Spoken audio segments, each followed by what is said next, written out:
सीतेचे हरण करताना रावणाने प्रभू श्रीरामांचा वेश का धारण केला नाही, असा प्रश्न तुम्हालाही पडला असेल ना.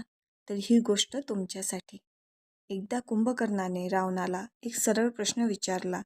तो म्हणाला, भाऊ, जर तुला सीतेचे अपहरण करायचेच होते तर तू श्रीरामांचा वेश का धारण केला नाहीस?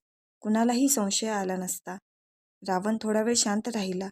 मग त्याने एक अतिशय खोल गोष्ट सांगितली. तो म्हणाला, मी प्रयत्न केला होता कुंभकर्ण. विचार केला होता की श्रीरामांसारखा वेश धारण करू.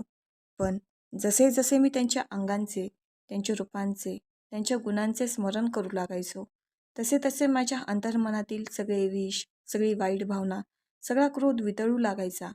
आणि जेव्हा मन अगदी शांत होऊन जायचं, तेव्हा सीतेला हरून आणण्याचा विचार मनात टिकतच नव्हता. म्हणून मी श्रीरामांचा वेश कधीच धारण करू शकलो नाही. हे ऐकून कुंभकर्णाचेही मन शांत झाले. खरं तर चरित्र हे अंगावर चढवण्याचा अलंकार नाही.